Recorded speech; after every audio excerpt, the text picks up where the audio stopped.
I'm Chris Bussing. Welcome to my channel. It's committed to helping more people create success in the realm of tech sales and entrepreneurship and in life. I have an amazing guest today, Kathleen Lucente, the CEO of Redfan Communications, and she's a PR expert, a professor, and a CEO. And she's had an incredible journey to the top as a CEO and a lot of lessons learned along the way. So excited to learn from her about strategic messaging and the role that marketing and sales play in growth and the relationship between the two to maximize growth for a B2B business. So if you guys get value out of the video, which I'm pretty sure you're going to, make sure to give that like button a love tap, because the YouTube algorithm, I always laugh when I say this, loves that too. And we'll show this video to more people who can benefit from the message. And subscribe to the channel for weekly videos and inspiring interviews with inspiring folks like Kathleen. So let's dive into it. Kathleen, thanks so much for joining. How was your day today, by the way?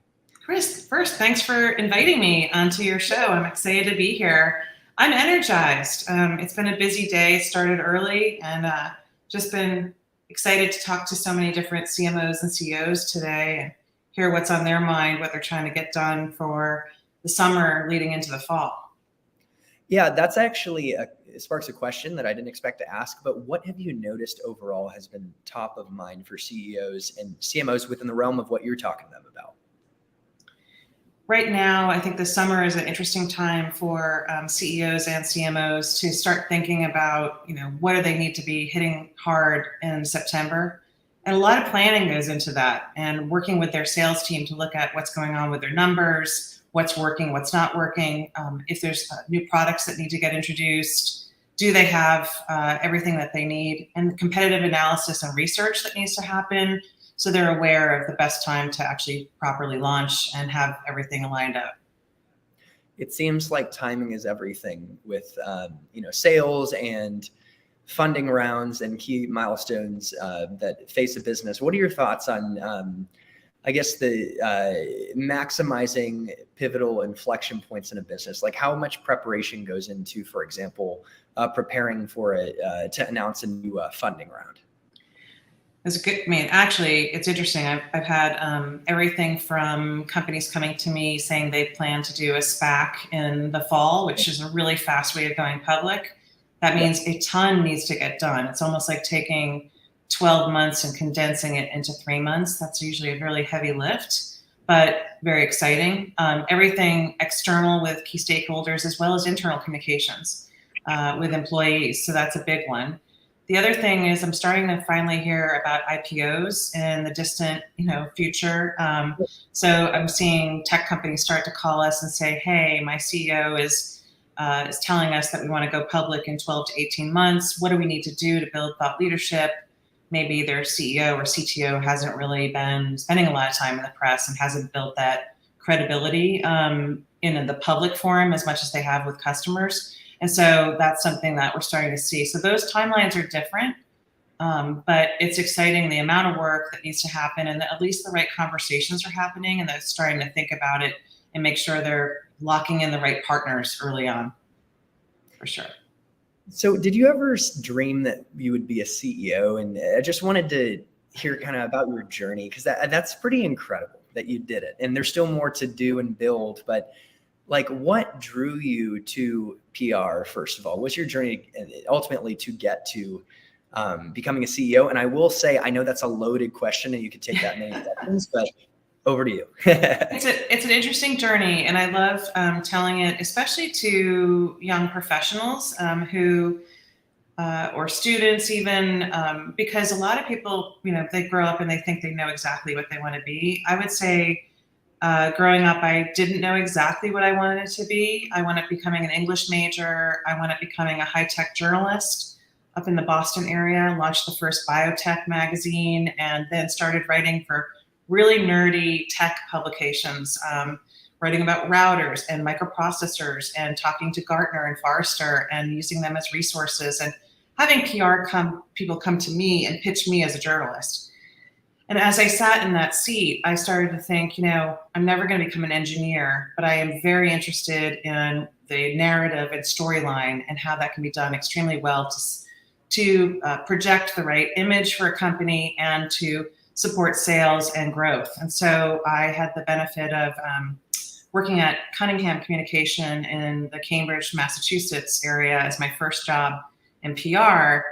Andy Cunningham started that. She had worked with Steve Jobs, and they really had best-in-class practices. So I truly went from being a high-tech journalist to becoming a PR person representing Motorola, 68,000 microprocessors. And really, it was, they hired me because I could write beautifully about something that was very complicated. And that turned out to be a real shining star for me.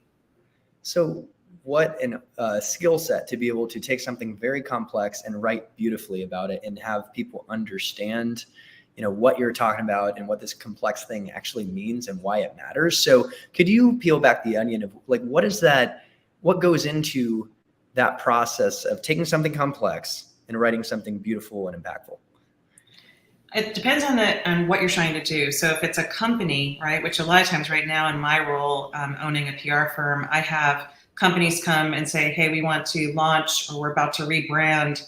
And what we do is we do a full brand narrative workshop where we interview people internally, we interview customers, we look at what analysts are saying, and we look at perception, and we basically find that white space for the company. What is the thing that's truly unique about you? And it's actually more important than the name of your company or your logo. That narrative work should be done early on. If it's a product, it's very similar, but it's more narrowing in, right? So it's not just looking at speeds and feeds, but looking at, you're saying you're AI. Everybody wants to be AI right now, right? Yes, generative AI. A true high-tech reporter is going to, really kick the tires on that. So you better be ready to defend it and speak, to get into the details of it. And that is so important. So, we avoid marketing speak. We really question everything the way a journalist would, and make sure that the company is truly ready to launch and stand behind the storyline that they have. So what's an example of a marketing speech that might turn someone off? Could you give an example? Well, I think that if you've ever been on, kind of watching somebody kind of talk and they're telling you what they do and you're glazing over, you have no idea, and they've just thrown a lot of marketing mumbo jumbo at you, AI, machine learning, data scientists, they're just throwing all the kitchen sink words. Then, that's just obfuscating that they really can't articulate something. And, when you're out speaking to investors, you want to get them so jazzed that they can go to a cocktail party and say, I met with Chris and he's doing something so exciting, that they could actually spew off exactly what you said and get other people excited. So you're trying to create a contagious narrative that people get a fire in their belly around. And so that's the true test. And so, stay away from the buzzwords, put your money where your mouth is, know what's going on with your competition, know what's going on with the market you're entering. Absolutely do not tell me you have no competition. That's usually a real red flag, because everybody has to spend money, right? And so if I'm trying to decide what software needs to be in my tech stack, I have to make choices, even if it's not apples to apples. I need to decide, is your offering more important than the 5 others that are at my doorstep? So we're going to talk a little bit about the relationship between sales and marketing, and how marketing can be a strategic ally to sales folks to drive upsell and cross-sell and grow the business. And I'm excited to dig into that. And I wanted to start out with your definition of marketing for dummies. And that sounds funny. And then sales for dummies. So maybe we could start out with, what's marketing really about? What's that function about? What's sales about? And then kind of what's the dream combination? So I'd love to start with marketing. Marketing should be supporting and creating a very clear narrative to your target audience. So the number one thing is, do you actually even know who your target audience is? And have you done the deep dive? For example, we have a data scientist who can suck all the data of all your last 2 years of customers, and then profile them into 3 different categories and decide where are you going to put your money? Where are you going to put your marketing dollars? Is one sort of emerging group, or is one really where the money is? Maybe you have a limited marketing budget and you can only go after one of those groups out of the 3. Really deciding, okay, what are the campaigns that are going to be most attractive to this audience? and knowing what do they read, what do they listen to, where do they go for their decision making, and doing that type of research. So every marketing dollar, as in, it could be an event that you're putting on, it could be, sponsoring a podcast that that they listen to all the time. Any of those, that are doing strong media relations with your PR partners. Any of those things can incorporate marketing. One of my favorite examples would be when I was at JP Morgan in Asia. All the banks were going after, say, M&A. They want to do M&A, right? And most of the M&A offerings are the same. So what Goldman has, what Morgan Stanley has, any of these guys, right? What we did was you said, let's show true care to, let's say you're going after the sovereign in Singapore, let's say up for a bond deal. You want to go in and partner. So our marketing communications team would do a competitive analysis of what the reputation was of the sovereign of Singapore. We would layer in, for example, here's what your reputation is domestically, here's what your reputation is internationally, and here's the things that you could do. So we roll this into the new business pitch and sales. These are the things you could do leading up to this bond deal that would make it land well. By adding that added value into the pitch, it made our sales team so much more effective, and it showed a true compassion for the reputation of the potential customer. And we won every time when we did that really well. So that's that partnership between sales and marketing, where you really bring it together. And I recently wrote an article about this topic, that one of the biggest challenges is that sales and marketing are often not rewarded in the same way. And so if you really want marketing to get rewarded for driving sales, instead of treating them like an order taking function, you treat that CMO and that head of sales as colleagues who come together and need to set goals together and then go for it. And you'll see a lot better results. Yeah, as a salesperson myself, it excites me to hear that, marketing can identify the ideal customer profile. Maybe it's across different verticals. So I know exactly who to target and what they look like and what they care about and their top priorities. And also they empower me with a message that's contagious. I love how you said that I could share not just directly with the customer, but even with an ecosystem partner that could share on my behalf, and that impact could spread like wildfire. And so that's my just standing in the shoes of a salesperson. But I want to get your perspective on the sales function and their role versus marketing.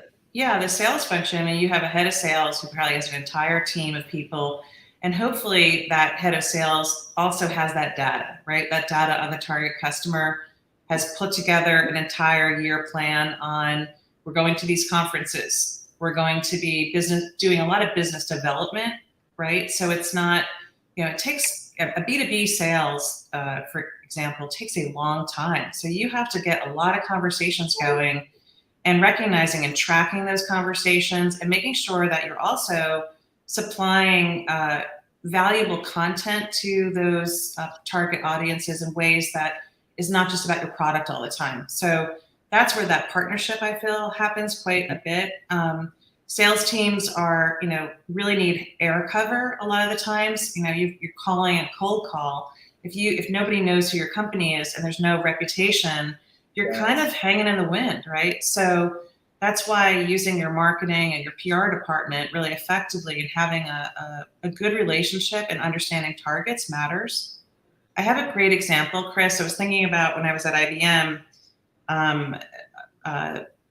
corporate wanted to go after a major government client out in Sacramento. I had a storyline that was super, super juicy that the Wall Street Journal would have absolutely loved. And instead, I got a call from the head of sales, and he said, "Hey, Kathleen, I know you have that story, and I know, normally we would go for the New York Times or Wall Street Journal.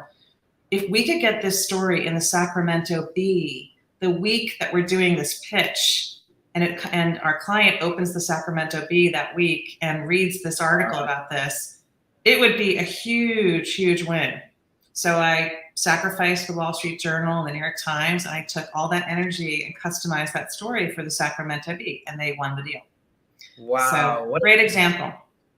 That is such a good story. And it's so cool that you have the power to write like, something that is tailored and well crafted that can actually influence a deal like that. And just, again, a great example of you taking in the feedback of the seller and working synergistically to adapt. Because you could have got the glitzy, glamorous Wall Street Journal, but in this case, it made more sense for the Sacramento Bee. Is that what you said? Yeah, absolutely. Yeah. So go ahead. Yeah. No, that's just an interesting, situation. If I had not had a great conversation going, I would have been in a vacuum, just doing my normal work. And I would have just gone ahead and done this, the standard thing to do. But in that case, because there was this relationship with sales and the CEO's office, they knew, hey, Kathleen has this thing she's packaging up. This could be perfect. So it wasn't necessarily my idea, it was their idea. And then we were able to partner together to make it happen. Now, can I guarantee that I could get the Sacramento Bee? No, you can never guarantee earned press. But I spent a lot of time customizing it to that journalist. And quite frankly, I made a great relationship with that journalist, who then went on to work at Forbes and some other really great publications later in life. And I'm still close with them today. So, you treat everyone really well. That's what you do. I do feel like, I'm going to take a page out of Tom Singer's book, who is a mutual friend of ours, but he says all opportunities are tied to people. And I think that if we can give generously to people and contribute to them and treat them well, like you said, it's just amazing how we could reap unpredictable opportunities in the future. So has win-win been a key part? And maybe I'm kind of assuming the answer is going to be yes, but has that been a key part of your mindset to get you to where you are today? And talk to me a little bit about your interpretation of win-win. Win-win is, when you connect with someone, maybe it's a partner or a potential customer, you're thinking what's in it for them and how can I help them achieve their goals and get to where they want to be? And obviously, if I sell a deal, I get, I make money off that and I put some money in my pocket and it's great. I get something out of it, but how can I ultimately help them? And always even in networking conversations, trying to find little angles, okay, Kathleen's up to this. She's got this YouTube channel, which is actually in my case, maybe I could share on LinkedIn or do something small to contribute to them. And just over time, kind of always looking for ways to mutually contribute. Yeah. I think that one of the things about certainly me, and I think people in my industry, is that we tend to be natural networkers. Yes. So a lot of times someone will call me, they think they need PR, they think they need media. And then I actually start cracking some questions with them to find out what is you're truly trying to do. And maybe they really are trying to do something with their business that I don't think press is going to help. I think it's going to be something different. So I'm always super happy to help them understand what are the options for you? And are they things I can help you with, or is it something someone else that I know could help you with? And so I think that's always important. The other thing is that one of the things I pride myself on is just building extremely trusting relationships with CEOs and CMOs and heads of sales. And a good example recently was I was asked by a CEO to come in and take two sales departments that were competing against each other and kind of not getting along and facilitate a kumbaya, if you will. So I did a sort of a workshop, an all-day workshop, to help them kind of focus on the mutual goal and then put together what are the obstacles that would prevent them from being able to do that. And so, that's not something that I normally get asked to do, but because I had such a trusting relationship and could act like Switzerland in that situation, I could bring these people together, and it was a really rewarding experience. And I find that almost all the people that I've worked with, they tend to come and ask me for questions, and I do the same. There's just a lot of mutual respect. And so in this interview, I saw an opportunity to ask a combination of some personal questions on your path to success as a CEO, Sure. and also marketing and sales. So this is a little more personal on being a CEO, right? That's a dream for a lot of people. What are some of the key, maybe it's a principle, a skill set, or a mindset that really help you be effective as a CEO? Well, I think of myself as I'm an owner and a CEO. So I started this company from scratch 15 years ago. And integrity is a really big part of who I am. And transparency is a big part of how I run my ship. And I tend to attract people who enjoy that. So I saw that when I was going through my career. I saw different experiences, as many of us do, where people were really good guiding light and showed me what, how to create transparency in a company without, opening every door, but really helping people understand, how does the finance work in a company? What does this look like? What are the expectations of how we have certain values in this company, and how we handle our clients and what we expect from our clients? How do we know in a new business call if the client is going to be a good fit? There's certain questions we ask, and we can kind of get a feel pretty quickly if they're going to be open to strategy, work together, or if they're just looking for an organization to bark orders at, order takers. There's, so we really have and I think transparency for me is a number one, and Yes. ethics are really, really strong with me. And so I've run the company that way, and I'm really proud of that, just always asking myself that question. The other thing is, I've been on both sides of this industry. So I've been the client, where I've managed PR agencies, both at JP Morgan and at IBM Research. And I've also been, on the agency side. So I have a really good understanding of what clients should get and what they deserve to get in terms of service. And so I take that very seriously, and I keep it at a very high level in that expectation. We have a raving fan score we look at every month, and look at how we're doing with our clients. We look at what could we do better. I have checkpoints with every one of my clients. Even if I'm not the one running the account, which usually I'm not because I'm the CEO, the clients know me, and they know that I'm aware of what's going on with them. Yeah, I noticed that some of the qualities that you have, like the trust and transparency that you embody with your internal employees and with your customers, and that personal touch with customers as well, are things that really inspire me, that my current CEO has. And it's one of the reasons why I left Google to join a startup. And I noticed folks like Dawn Weston, shout out to Dawn, are so happy to work for you. You created such an amazing culture, and I've been at the office. It's so cool. It's one of the coolest offices. So I definitely applaud you for, the values you embody and what you've created. And obviously your success is not an accident. And I wanted to shift gears back to strategic messaging through the lens of growing, say a B2B tech business, for example. The challenger sale is a methodology that you might have heard of that talks about teaching, tailoring, and taking control. The challengers, this model, this archetype of a seller, tend to do the best and close most deals more than relationship sellers, even though that's great, problem solvers, etc. And it seems the first thing is teach, be a thought leader. And I feel like you'd have some great perspective on what it takes to position yourself, whether at a company level or as an individual, as a thought leader. What really goes into that, getting that place? The main thing, we do this with almost every one of our clients. So, whenever I hit a website and I don't see any humans, I have a huge question mark in my mind. What? This is a company with no people, no leadership. They're just selling products. It creates skepticism in my mind right off the bat, right? And that's true for most, whether it's B2B or B2C.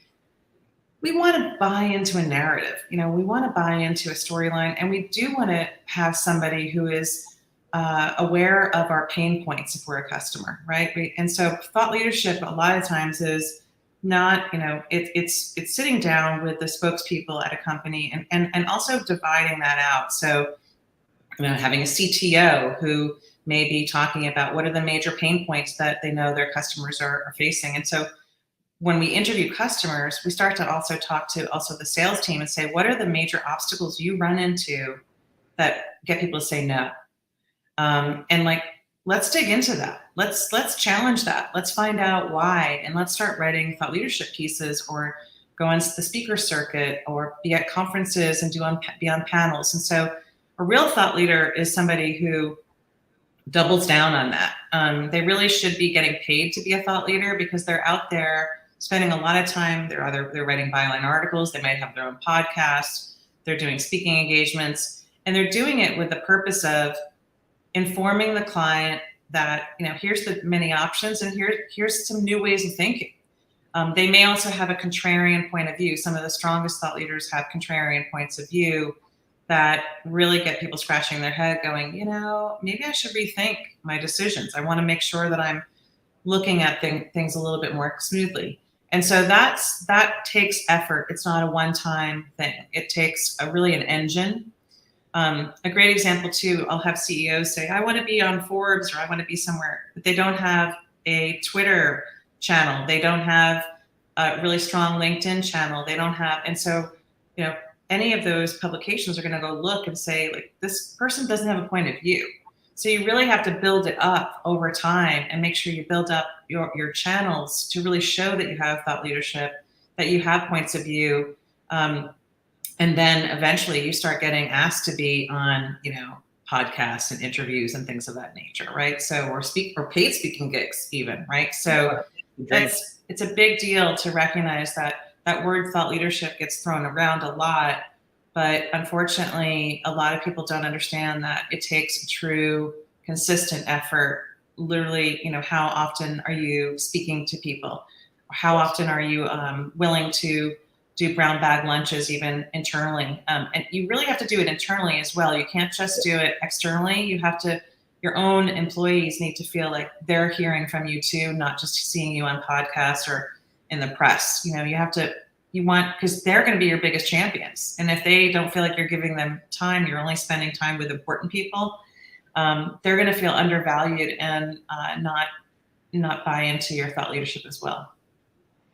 That's definitely encouraging to hear. You mentioned the idea of a brown bag internally, and our company has a brown bag on Friday. So I'm looking forward to that. We're talking about Gen AI, and it's funny you used that exact language. I wanted to transition to talking about the importance of PR within an organization, because we're talking about external communication.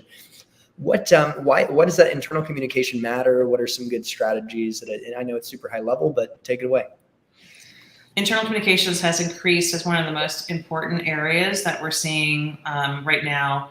In some cases, even more than external communications at companies. In the last year, there's been a lot of M&A, a lot of absorption of other companies. If you're not, if you're just absorbing another company and running forward, you're going to be in big trouble, because you're now it's like taking, I always say it's like taking goldfish and, a goldfish bowl and just like adding more fish in without taking everyone out and cleaning the water and making sure everyone has a new environment. If you don't do that, people, a fish will bite the other fish's tail if you don't change the water. So it's an actual true analogy of, you want to create that new culture internally, and part of that is internal communication. So there's usually the big divide, and the biggest challenge that marketing and HR have on that is the CEO wants internal comms, and the question is, who owns it? Where does it go? HR tends to do polling of employees to get a read on how they're feeling about internal communications. They don't tend to do all the writing and build out the whole campaign. So the partnership, once again, between your CMO or your VP of marketing and your head of HR needs to be really strong, so you can take that data and look at what's going on inside our company. What's the age group? How do people want to be communicated with? Do they like going to, are we virtual workers? Do we need to have, virtual town halls? Are we being consistent? Are people feeling like their questions are really getting answered? What's the style? And so that's really a full campaign. We just did a full audit for a large company that has over 1,000 employees. And they're about to do a lot more acquisitions the next year. And we're really getting their house in order so that they're ready to absorb those other companies and make sure that, their scores are high to begin with and can keep increasing with employees that feel truly informed and feel like they're getting, that they can go out and be champions of the company. So remote work brings a lot of freedom. It can also lead to some reduced operational costs for a business. But what are some of the challenges that you've been seeing, just from through the lens of whether it's PR, culture? I'd love to get your thoughts. Well, I'm really lucky because I have a great team that can work in our historic building here in Austin, Texas, or work in, we've got people in Dallas, San Diego. We're about to have folks out in Asheville, North Carolina. So we're really making sure we're in the places where our clients are, but also where people truly want to live. Yes. I have seen our staff be able to work very effectively remotely, but they also love coming together. So we did a poll of our staff and learned that people really love coming into the office 3 days a week. I don't dictate when they come. We have a beautiful office and people just gravitate to it. We make it really attractive to want to be here. But I think in the tech industry, one of the things that has been really challenging for many companies is mandated, you have to be at work 3 days a week and this type of thing. And so I've heard of mandates where people are not really holding anyone accountable to it. And I've seen other situations where people are being held accountable. I've also heard of companies where they really just didn't have a sense of where the changes their employees made during COVID. Like maybe they moved to Wisconsin and their boss still thinks they're in Austin. So it just shows that managers have to be really in touch with their direct reports and build that level of trust. I mean, if you had an employee who was reporting to you directly and they had moved to Wisconsin and had lived in Wisconsin for a year and you didn't know, that would be a little bit embarrassing. For sure. So I think building trust. I think that there's certain companies where there is a need to be in the office. And so it just has to be explained, right? Like, if you're in the services industry and your client wants to come in and meet people face to face, maybe that's 2 days a week that those meetings have to happen, and employees need to be somewhat flexible and understand the industries they're in and what the demands are. So it's a challenging thing because people got quite comfortable, and but I think HR and management in many companies are doing a great job of traversing it and trying to figure that out. The biggest thing, Chris, obviously, is real estate. I mean, some of these companies are stuck with massive quantities of real estate. Oh, yeah. And I think, that's hard. That's probably hard on their bottom line when they only have a quarter of the people coming in to fill the space. I noticed that, and I work with some of the big cloud providers, and we know their names like AWS and Google.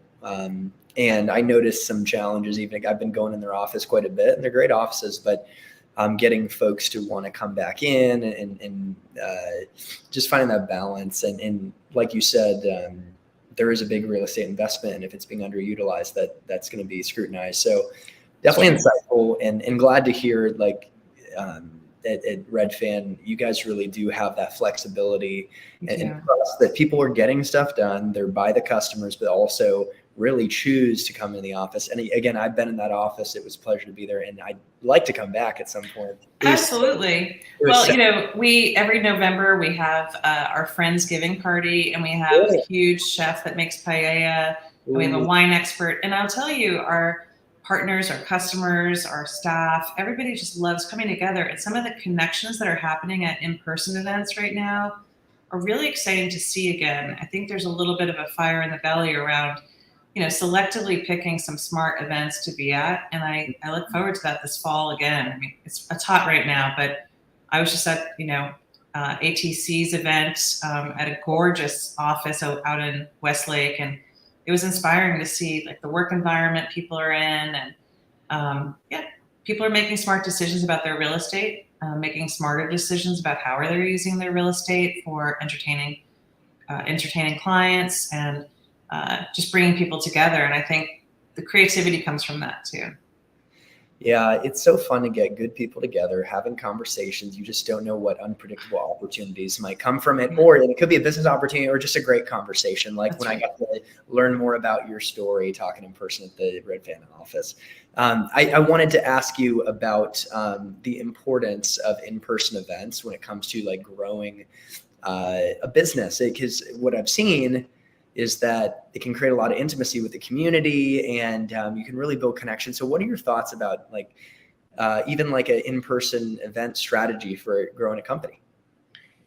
I mean, right now, I see it even for my own company, that when I go out to events and make the time to do that, or my staff does, it just, the rewards are huge. And I think, people can't do sales sitting behind their desk all the time. They can't do networking and Zoom calls. People have a fatigue from it, right? So I think the value add of those events, whether it's you're going to go somewhere and learn something really fabulous together, or the other day I'm part of the Wine and Food Foundation of Texas, and I go to, I invite a friend or a client or a partner to come with me to taste rosés and learn from a sommelier over an hour. So it's educational, but it's also networking. And I found like you have to mix it up and make it fun, so people are really learning with each other and meeting other people as a result of your connections. I think it's extremely rewarding. The Austin Technology Council is a great example. The events that they've been putting on are, the last one I was at, which was only this week, I think they had 50 attendees. It was fantastic. And from all different industries. So it was very rich, the networking that I saw. Or Austin Gives is coming up at the end of, the awards ceremony will come up at the end of August. And that is a great event because it's recognizing companies that are giving back in really creative ways. And so actually Red Fan is a finalist in one of the categories. So I was excited to see that. Congratulations. But that you tend to find like-minded people at those events because they're coming to an event because they want to meet other people who have the same values. And that's huge. I mean, I believe while it's hard to map it out sometimes if you have a family and all that, you just have to be real selective and pick a few events every month to go to for sure. I think you hit on a good point that you subtly alluded to it. You could also stretch yourself too thin, and I've done that. And hey, I'm 30 and single, right? I do have a puppy. I have that, but I have more time on my hands. But I've even noticed I have tired myself out. So it seems what you're saying is, would you say you have to be intentional and kind of you could actually overload yourself? Have you ever experienced that where you went like too far with networking, or? Well, that's kind of that whole, fear of missing out syndrome that happens, right? And so I think, one of the things, especially as you do get busier, it's sitting back and thinking like, what is the purpose of me going to this event? Like, how is that going to add value to my life? Whether it's just, networking and meeting new people because I want to meet more people and that's fine. Or is this an event that is going to enrich my mind? Or is it, I know the right people are going to be there and I should bring a couple of colleagues with me so we can network. And that's, we really enjoy actually networking together as well. We'll go to take 5 of us and go to an event and then be, working the cocktail party and networking and introducing, hey, I just met so-and-so. Have you met them? And there's such a good energy that comes from that. It's great. I love that. It's super fun. I did a networking event in New York with my CEO and then one of our sales director. It was cool. Like I met a CEO and I was able to bring my CEO over, and I'm sure you experienced similar thing, meet this person, and the energy is contagious. And it's just, there's such a, talk about a difference between a cold email, or to send you a cold email, or to meet you through Tom Singer or a mutual friend, or just in general, like, oh, this paella is really good. I studied abroad in Madrid, actually, in Spain. Like, have you ever go to Spain? And then boom. So, which by the way, I did study abroad in Spain, so I'm excited that you're going to have to come to that party for sure. I mean, people ask, are you still having it? Like, yeah, every year. It's the week before Thanksgiving. Just let me know if you can't tell. I'd at least bring some passion. I'm a hype man. I'm a recruiter. So, but you're not going to have any issue packing it in. I look forward to that event. And I wanted to speak a little bit to the Austin community because I'm very grateful we're here. My impression, like in my 3 years here, is that people are open, creative. They want to contribute to people. They want to make a difference. I'm not saying you can overgeneralize for everyone. And it's just such an exciting tech community. Could you speak to some of the things you love most about the Austin tech community, as well as where you think it's evolving to?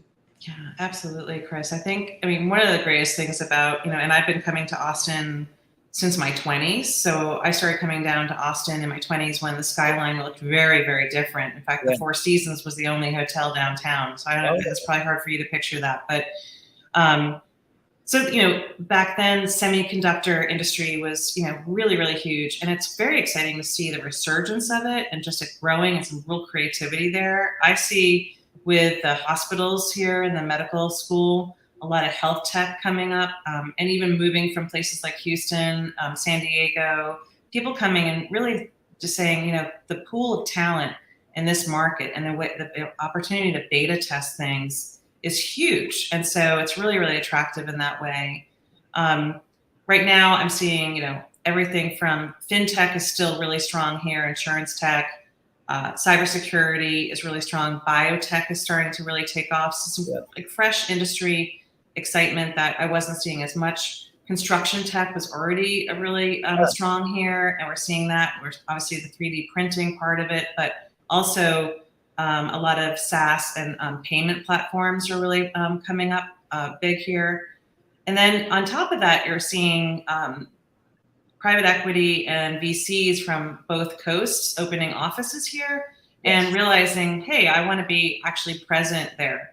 They might not only be investing in Austin or Texas, they might be investing in Oklahoma and other parts, but they're saying, hey, I'm putting skin in the game. I'm opening office there, which also gives, everyone a run for their money that might have thought like they were the gig in town. There's more choices, right? So, and that's good for everybody, in my opinion. I think, the cost of living is still challenging here, so that's not gonna, but there's also new markets opening up on the outside of Austin, and there's just a lot of building and construction that you can see. So I think there's options for everybody, and the housing market seems to be settling down a little bit. So that might be a plus for folks who are looking to, expand here, which is really exciting. It's good.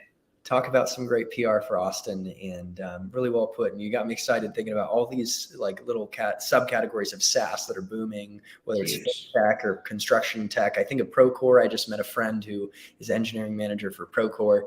And in order to continue to capitalize on the momentum that we've experienced in what I think we call the Silicon Hills, tell me if I'm wrong. What do you think we need to be doing to continue to build on that momentum? What's going to be important to continue to shape innovation in Austin? Well, I think the city is doing a good job, and I know that the chamber is doing a good job as well as creating incentives for companies. You see big companies moving here. With that comes really high power dollars and investment. But I also think that we need to. The other thing is that the chamber and people like Roland Pena are doing a great job of going abroad and also showing that startups that do choose to land here in Austin, they'll help them figure out their rental property. They'll help them figure out all the things that they need. And a lot of people don't realize that Roland and his team actually do that. And it's pretty exciting because that's a free service that is offered. And I think that those are the types of things where we are encouraging, that kind of innovation to happen here. I think the universities, both St. Edward's and UT, continue to do some great things to really showcase, the value of having these universities in our market. And I think the more that we can showcase the innovation coming there and the partnerships with vertical industries is very, very important. Everything from the sciences, because that's also booming here, and I think is something that gets overlooked. There's a lot to be said right now where, there's plenty of downgrading of science and kind of dumbing things down in the press. And I feel like there's a lot of opportunity to be a much more cerebral city and showcase some of the innovation coming out from here in R&D, as well as from startups, as well as big companies, and creating those partnerships. And then, of course, Austin Technology Council and some of these organizations that are really helping to bring people together. I think, we shouldn't undervalue that, because people work all day and sometimes they don't have ways to make those connections, and having ways to facilitate connections like that for people who've been here forever, as well as people who are just showing up at the door. We need to be very welcoming.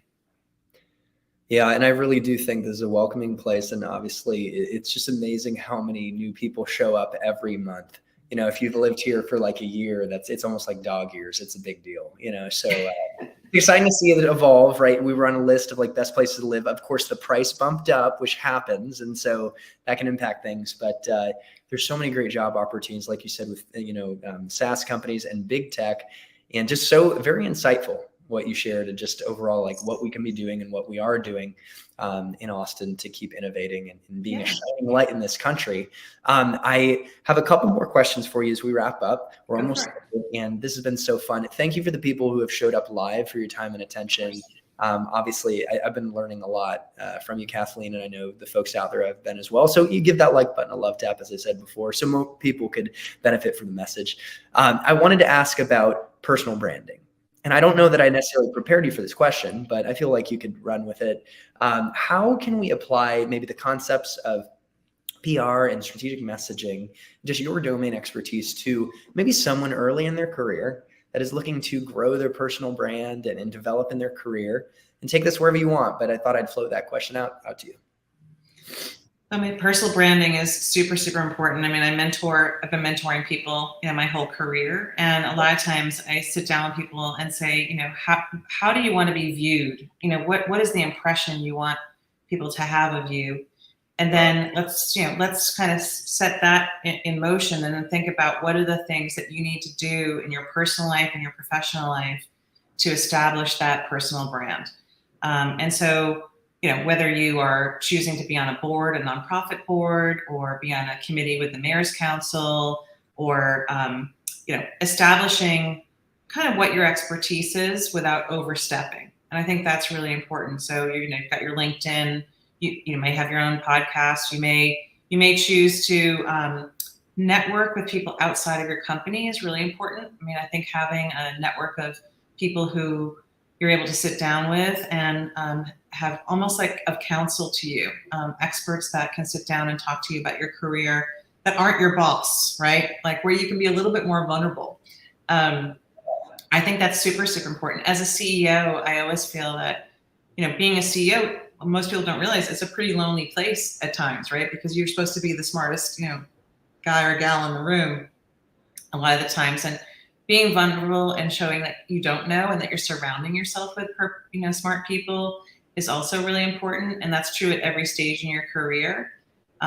So I encourage people to be involved with your community, make sure that your own social presence is professional, that you carry yourself a certain way, and establish what you want to be viewed as, like almost like a vision board. It's not that hokey to do, but it really does make a difference. Otherwise, you're kind of winging it every day. What are the values that you hold? Is it integrity? Is it that you want to be viewed as an incredible writer? You want to be an orator. You want to be whatever it is that you want to be known for. Start honing those skills and investing in yourself. That's really important. That's one of my favorite nuggets from this whole conversation. And I think really useful to a lot of this audience who is early on in their sales career, early on from an entrepreneurship perspective, but even if you're late in the game in terms of your career and far down the path, there's always opportunities to get in more close alignment with that North Star of where you want to be. And that was a great nugget. I got two more questions for you as we wrap up, and then we'll have a sign off and call to action.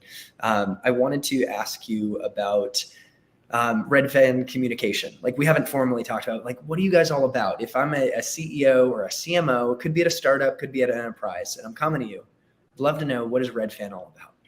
So Red Fan Communications is a B2B tech communications firm. So what that means is usually CEOs or CMOs are coming to us for a variety of reasons. This past year we had a major UX conference come to us and say, hey, we launched this during South by, and when we don't have sales up, can you help us activate the UX community across Texas? And so we were hired specifically to do that, to increase their sales, and they went through the roof. And that actually built a foundation for, they're doing the same conference here in Austin next year. So a really smart investment.